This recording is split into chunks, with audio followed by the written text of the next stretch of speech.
Hiawatha apprend à chasser. Alors c'est un vieux livre, Walt Disney, qui date de 1986. Je trouve que les dessins sont très jolis. À la tombée de la nuit, à Hiawatha, le petit Indien aime s'asseoir avec les anciens autour du feu pour écouter leurs chants et leur histoire.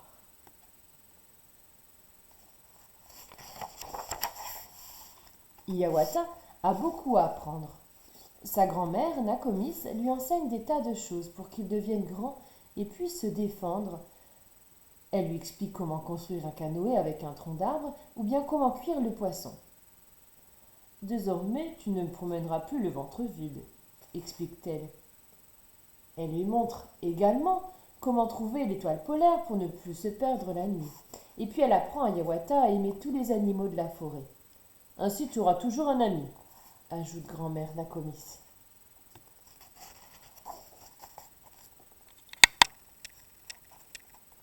Mais Hiawatha rêve surtout de devenir un grand chasseur. Un jour, un homme de la tribu vient voir Hiawatha. « Comme tu es un Indien, tu dois apprendre à chasser, » explique-t-il. « Je t'ai donc fabriqué un arc et une flèche. » Hiawatha est tout heureux. Il peut à peine y croire. Il saute de joie. « Oh, regardez mon bel arc et ma flèche !» s'exclame-t-il en les montrant fièrement à ses amis. « Maintenant, je vais devenir un grand chasseur. » Mais les animaux s'inquiètent. « Oh, tu ne nous blesserais pas ?» demanda-t-il.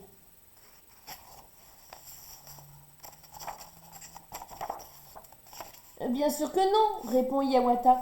Vous êtes mes amis, j'irai chasser sur la petite île au milieu du lac. »« Oh, fais attention, avertissent les animaux. La chasse peut être dangereuse. »« Je sais ce que je fais, dit Hiawatha en grimpant dans son canoë, et je vais être un grand chasseur. » Mais les animaux n'en sont pas si sûrs. Ils suivent leur ami, tandis qu'ils traversent le lac. « Oh, attention !» s'écrient les animaux. « Tu vas trop vite. Oh, tu vas te cogner contre l'arbre. »« Oh, mais ne vous inquiétez pas, répond Hiawatha. Je sais ce que je fais. » Mais le petit canoë heurte l'arbre et Hiawatha, sous le choc, tombe à la renverse. Boum et plouf.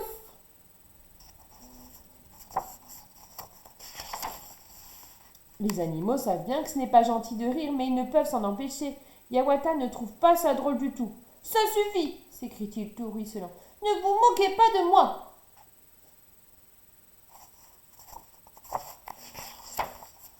Mais soudain, Hiawatha aperçoit une marque sur le sol, des traces de pas. « Oh, suivez-moi !» ordonna-t-il aux animaux. « Il faut voir où elle mène !»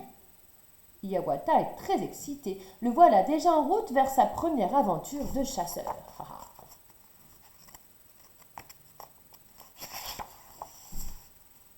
Les empreintes conduisent à une petite butte. Hiawatha avale sa salive.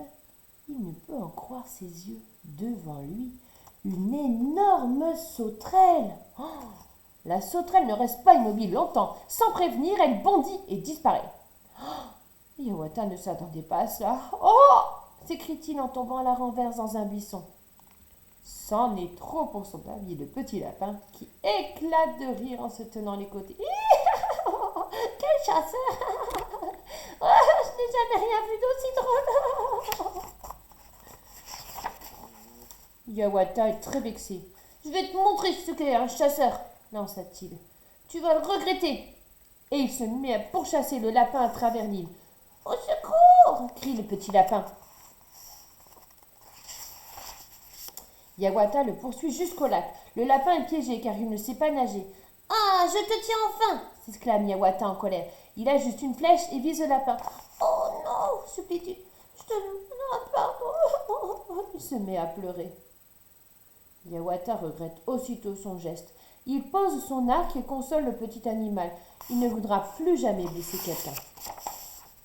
Aussi, il brise arc et flèche sur son genou. « Oh, ce n'est pas drôle d'être chasseur. Pourquoi ne pas devenir explorateur ?» suggère le raton laveur. « Oh, c'est une idée formidable, » dit Hiawatha. « Je vais conduire une expédition. Nous allons explorer cette île. En route !» Peu après, il découvre de nouvelles empreintes et des grosses. Oh, nous devions pas suivre celle-ci, chuchote le fan. On dirait celle d'un ours. Mais Yawata ne l'écoute pas. Les empreintes mènent à une petite grotte sombre. Regardez, dit Yawata. C'est un bébé ours. Viens, petit ourson, appelle Yawata. Je ne te ferai pas de mal. Mais l'ourson est effrayé et se précipite à l'intérieur de la grotte. Yawata rentre pour le suivre. Je te vois, dit-il. Mais il voit aussi le père ours.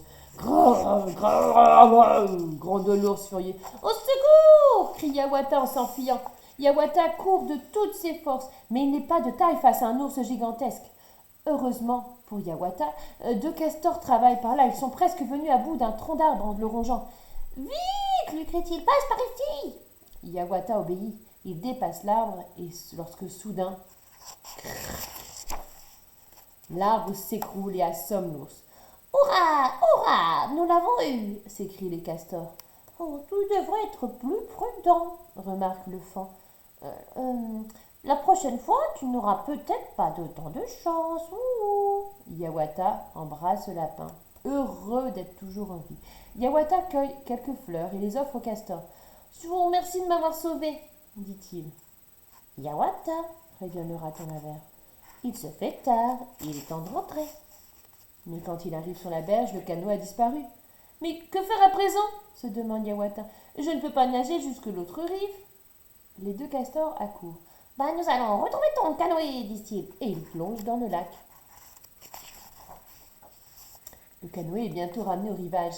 Oh, nous n'avons pas trouvé la rame, expliquent les castors, mais nous avons une idée.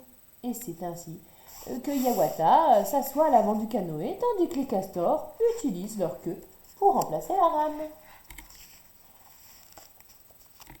Oh, merci encore, dit Yawata, mais vous avez fait beaucoup pour moi aujourd'hui. C'est naturel, répond-il. Nous allons chercher ta rame maintenant. Elle doit flotter quelque part sur le lac. Yawata se retourne et voit sa grand-mère qui est venue l'accueillir.